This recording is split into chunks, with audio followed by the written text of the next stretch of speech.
Hi friends, இன்றைக்கி நம்ம என்ன வீடியோவில் பார்க்க போகிறோம் அப்படின்னா reference formula locking and formula copy paste இதை பற்றி தான் பார்க்க போகிறோம். நம்ம ரெஃபரன்ஸ் அப்படிங்கிறது என்னன்னு ஃபஸ்ட்டு பார்க்கலாம். அதுக்கப்புறம் ரெஃபரன்ஸை யூஸ் பண்ணி ரெஃபரன்ஸில் டாலர் சிம்பிளை யூஸ் பண்ணி ஃபார்முலாவை எப்படி லாக் பண்ணுறது அப்படின்னு பார்க்கலாம். இப்போ ஒரு செட் ஆஃப் ஃபார்முலாஸ் இப்போ நிறைய போடும், ஒரு டேபிள் அறையில் ஃபுல்லாக ஃபார்முலா போடணும்னா ஒரு இடத்துல போட்ட ஃபார்முலாவை காப்பி பண்ணி ஃபுல்லாக எப்படி அப்ளை பண்ணுறது அப்படிங்கிறதையும் பார்க்கலாம். ஓகே, வீடியோக்குள்ளே போகலாம். அதுக்கு முன்னாடி சேனல் சப்ஸ்கிரைப் பண்ணாதவங்க சப்ஸ்கிரைப் பண்ணிக்கோங்க.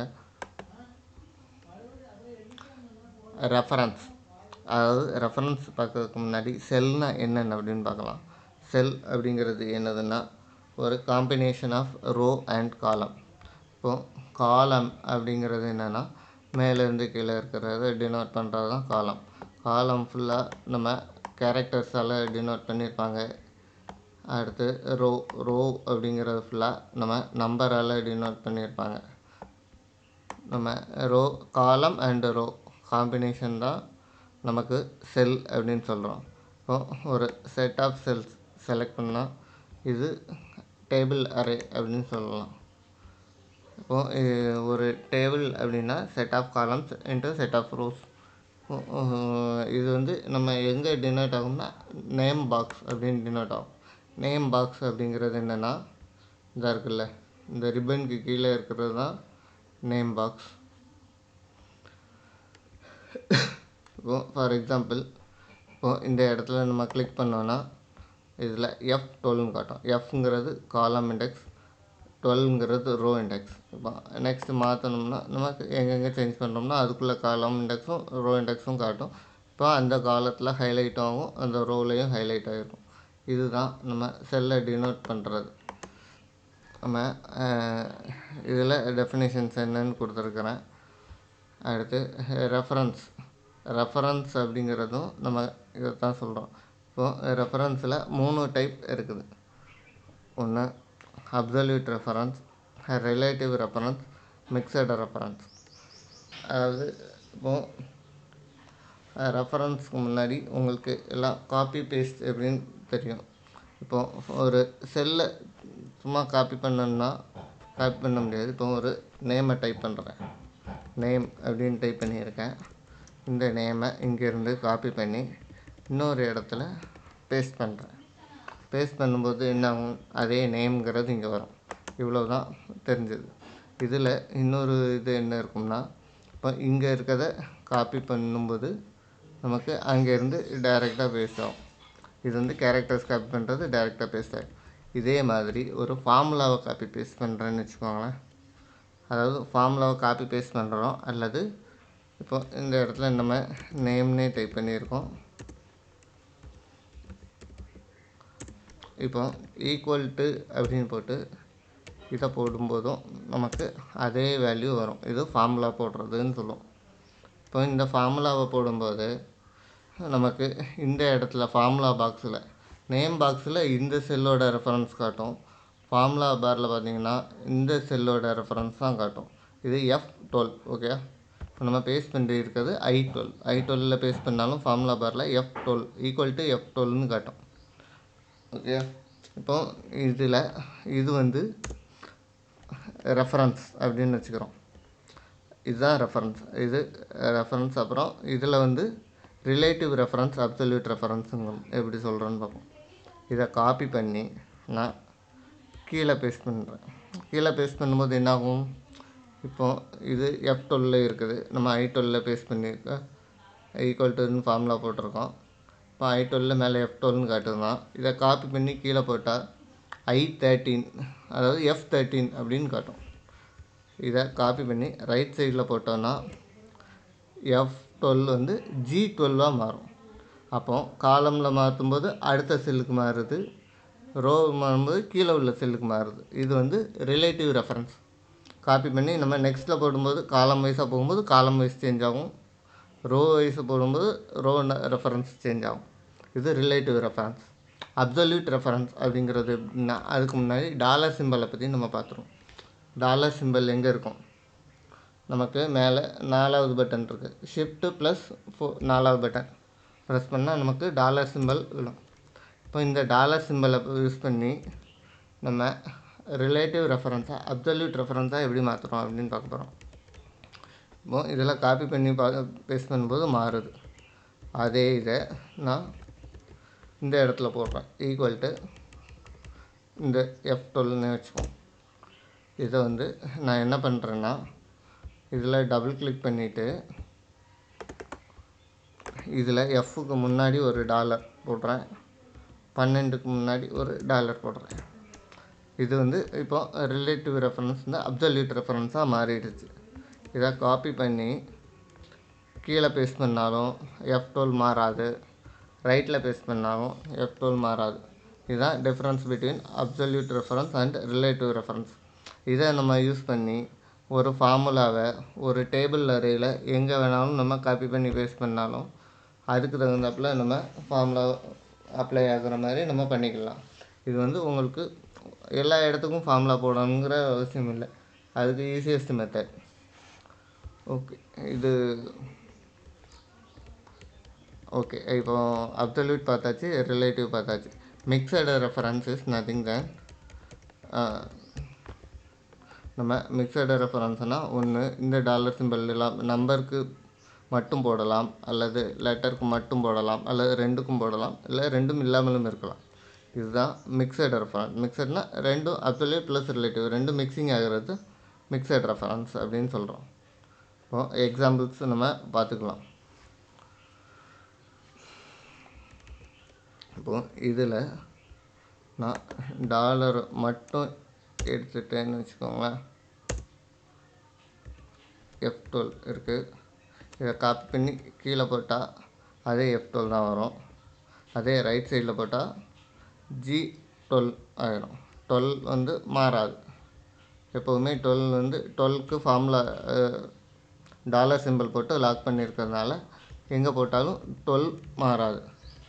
சப்போஸ் இதே ஃபார்முலாவை நான் இங்கே போட்டுட்டு 12க்குள்ளே ஃபார்முலா நம்பரை எடுத்துவிட்டேன். 12 எடுத்து விட்டுட்டு காப்பி பண்ணிவிட்டு கீழே போட்டால் 13 ஆகிடும். ரைட்டில் போட்டால் அதே எஃப் அதே இதில் இருக்கும். இதுதான் நம்ம ஃபார்முலாவை லாக்கிங் மெத்தட். இதை யூஸ் பண்ணி நம்ம எல்லா ஃபார்முலாவையும் லாக் பண்ணிக்கலாம். லாக் பண்ணிவிட்டு காப்பி பேஸ்ட் பண்ணுறதுக்கு உங்களுக்கு ஈஸியாக இருக்கும். இப்போ இதை வச்சு ஒரு எக்ஸாம்பிள் நம்ம பார்த்துடலாம். இப்போ நான் ஒரு டேபிள் போட்டு வச்சுருக்கிறேன். இதில் ஒரு செட் ஆஃப் மெம்பர்ஸோட theory marks, practical marks, total marks, அதுக்கப்புறம் மேக்ஸிமம் மார்க்ஸ் எவ்வளோன்னு போட்டிருக்கேன். இப்போது இது வந்து 100 வந்து ஒரு செல்லில் போட்டு வச்சுருக்கேன். இது வந்து பெர்சன்டேஜாக மாற்றுறதுக்காக நம்ம போட்டு வச்சுருக்கிறோம். இப்போது இதில் theory percent, practical percent, overall percent இதை வந்து ஒரு இடத்துல மட்டும் ஃபார்முலாவை போட்டு காப்பி பண்ணும்போது எப்படி நம்ம எல்லாத்துக்கும் கரெக்டான ஃபார்முலா அப்ளை ஆகுது அப்படிங்கிறத நம்ம இப்போ பார்க்க போகிறோம். இப்போ ஈக்குவல் டு நமக்கு ப்ராக்கெட் ஓப்பன் பண்ணிக்கணும். பர்சன்டேஜ் எப்படி கால்குலேட் பண்ணுறது? இப்போ mark divided by total maximum mark into 100ன்னு போட்டால் நமக்கு ஃபார்முலா அப்ளை ஆகும். ஈக்குவல் டு இந்த மார்க் தியரி மார்க் செலக்ட் பண்ணியாச்சு. ஓகே, ப்ராக்டிக்கல் மார்க் அதாவது theory mark divided by maximum mark select பண்ணியாச்சு. ப்ராக்கெட்டை க்ளோஸ் பண்ணிவிட்டு இன்ட்டு 100 இதுதான் ஃபார்முலா அப்ளை பண்ணுற மெத்தட். ஃபஸ்ட்டு எது செலக்ட் பண்ணணும், டிவைடட் பை இது ப்ராக்கெட்டு, இது வந்து ப்ராக்கெட்டில் தான் போடணும், இன்ட்டு 100 அப்படிங்கிறது மேக்ஸிமம் மார்க். இது வந்து பெர்சன்டேஜ் நமக்கு வந்துடுச்சு. ஓகே, இது வந்து நம்ம இந்த ஃபார்முலாவை இங்கே காப்பி பண்ணி இங்கே பேஸ்ட் பண்ணுறோம். இங்கே வந்து F13 டிவைடட் பை I13 ஆயிடுது. அப்போது F13ங்கிறது என்னென்னா ப்ராக்டிக்கல் மார்க், மேலே உள்ளது கரெக்டாக வந்துடுச்சு. டிவைடட் பை I13ங்கிறது இந்த theory percent divided by theory பெர்சன்ட்னு வந்துடுச்சு. இன்ட்டு 100. நான் இந்த இடத்துலையும் உங்களுக்கு 100ன்னு போடாமல் இது இன்ட்டு 100 இந்த செல்லை செலக்ட் பண்ணியிருக்கேன்னு வச்சுக்கோங்களேன். இது கரெக்டாக 44.5% வரும். நம்ம இதை ரைட் சைடில் போடும்போது F13னாவே இது கரெக்டு ப்ராக்டிக்கல் மார்க் எடுக்கிறோம். டிவைடட் பை I13ங்கிறது தியரி பெர்சன்டேஜ் எடுத்துகிட்டு இந்த 100க்கு பதிலாக J11 blank எடுத்துட்டு அதனால் 0ன்னு காட்டுது. இதே இது நான் கீழேயும் பேஸ்ட் பண்ணுறேன். கீழே பேஸ்ட் பண்ணால் E ஆயிடுது. அதாவது தியரியில் செகண்ட் நேம் குள்ளே இது வந்துடுது. டிவைட் பை ஹச் இது டோட்டல் இதே வந்துடுது. இது ரெண்டாவது உள்ள வருது இன்ட்டு I12ங்கிறது தியரி பெர்சன்டேஜ் அப்படின்னு டைப் பண்ணியிருக்க செல். இந்த செல்லு வந்தாலும் நமக்கு ஃபார்முலா வராது. இப்போது இதை ஃபார்முலாவை டாலர் போட்டு எப்படி லாக் பண்ணுறது அப்படிங்கிறத நான் சொல்கிறேன். இப்போது நம்ம இந்த இடத்த இந்த E13 அப்படிங்கிறது நம்ம இதை மாற்றும்போது மாறணும் கரெக்டாக. இப்போ தியரிக்கு E13 அடுத்து ப்ராக்டிக்கலுக்கு ஃபஸ்ட்டு இது மாறும் கரெக்டாக. இது டோட்டல் இதே தான் இருக்கணும். அப்போ இது ரிலேட்டிவ் ரெஃபரன்ஸாகவே இருக்கட்டும். ஓகே, E13 வந்து ரிலேட்டிவ் ரெஃபரன்ஸாக தான் இருக்கணும். H13 அப்படிங்கிறது மேக்ஸிமம் மார்க். எல்லாத்துக்குமே நமக்கு மேக்ஸிமம் மார்க் மாற போகிறது இல்லை. அப்போ மேக்ஸிமம் மார்க் மாறக்கூடாது அப்படின்னா நம்ம மேக்ஸிமம் மார்க் மேலேயும் போட்டிருக்கோம் கீழேயும் போட்டிருக்கோம். கீழே காப்பி பண்ணி பேஸ்ட் பண்ணும்போது மேக்ஸிமம் மார்க் இங்கே வரணும். மேலே நம்ம ரைட் சைடில் காப்பி பண்ணி பேஸ்ட் பண்ணும்போது மேக்ஸிமம் மார்க் மாறக்கூடாது. அப்படிங்கும்போது நம்ம எங்கே லாக் பண்ணணும்னா ஹச் அதாவது காலம் லாக் பண்ணணும். ஹச்சுக்கு முன்னாடி ஒரு டாலர் சிம்பல் போடணும். ஓகே, ஹச்சுக்கு முன்னாடி டாலர் சிம்பல் போட்டோம்னா காலம் லாக் ஆகிடுச்சு. நம்ம ரோவை லாக் பண்ணக்கூடாது. ஏன்னா 13 வந்து 14 மாறணும். காலம் வந்து லாக் பண்ணக்கூடாது. ஓகே, லாக் பண்ணியாச்சு. இப்போ I11 அப்படிங்கிறது என்னன்னா நம்ம இன்ட்டு 100. இந்த 100 ஒரே இடத்துல தான் போட்டிருக்கோம். இது யாருக்குமே ஒரே இடத்துல வரக்கூடிய 100. அப்போது நம்ம ரெண்டையுமே லாக் பண்ணணும். இங்கே வச்சுட்டு டாலர் சிம்பல் ப்ளஸ் ஐக்கு முன்னாடி டாலர் சிம்பல் போட்டாச்சு. இப்போ இந்த I100 மாறாது. இப்போ இதை காப்பி பண்ணி ரைட் சைடில் பேஸ்ட் பண்ணணும். பேஸ்ட் பண்ணும்போது இந்த இடத்துல ஃபார்முலா கரெக்டாக அப்ளை ஆச்சான்னு பார்ப்போம். F13ங்கிறது என்னதுன்னா ப்ராக்டிக்கல் மார்க். ஓகே, H13ங்கிறது நமக்கு டோட்டல் மார்க் இன்ட்டு I11ங்கிறது 100. அது மாறவே மாறாது. அதே மாதிரி கீழே போட்டு பார்ப்போம். கீழேயும் போட்டாச்சு. கீழே போட்டாலும் E14ங்கிறது இந்த செகண்ட் பர்சனோட தியரி மார்க் டிவைடட் பை H14ங்கிறது மேக்ஸிமம் மார்க். ஓகே, இப்போது ஓவரால் மார்க் 100 I11 அதே இது வந்துச்சு மாறலை. இப்போ இதே நம்ம காப்பி பண்ணி கீழே பேஸ்ட் பண்ணாலும் அதே தான் வரும். அவ்வளோ எல்லாத்துக்கும் பேஸ்ட் பண்ணாலும் நமக்கு ஃபார்முலா மாறாது. இப்போ 6வது வச்சு பார்த்தாலும் G14 ஓவரால் மார்க், H14 இது maximum mark divided pi into I11 100. இப்படி தான் நம்ம ஃபார்முலாவை லாக் பண்ணிவிட்டு ஒரு இதில் ஃபார்முலாவை போட்டுட்டு அடுத்தடுத்து எல்லாத்துலேயும் காப்பி பண்ணி பேஸ்ட் பண்ணலாம். இது வந்து லாக் பண்ணுற மெத்தட். இந்த டாலர் சிம்பிள்குள்ளே மெத்தடு எப்படின்னா ஈக்குவல் டு இப்போது இந்த நம்பரை செலக்ட் பண்ணியிருக்கேன்னா டாலர் சிம்பிள் நான் போடுறேன். டாலர் சிம்பிள்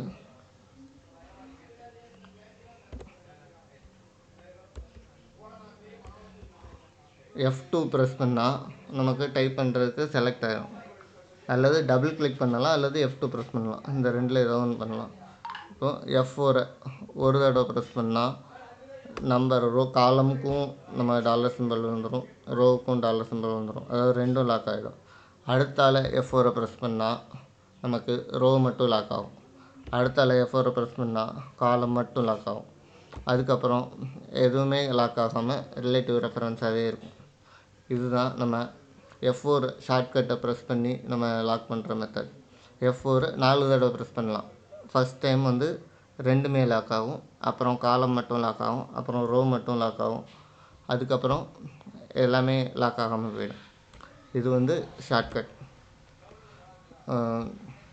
இதில் உங்களுக்கு எதுவும் டவுட்ஸ் இருந்தால் எனக்கு கமெண்ட் பண்ணுங்கள். நம்ம அடுத்த வீடியோவில் சந்திக்கலாம். அதுக்கு முன்னாடி லைக் பண்ணுங்கள், ஷேர் பண்ணுங்கள், கமெண்ட் பண்ணுங்கள், சப்ஸ்கிரைப் பண்ணுங்கள். தேங்க்யூ.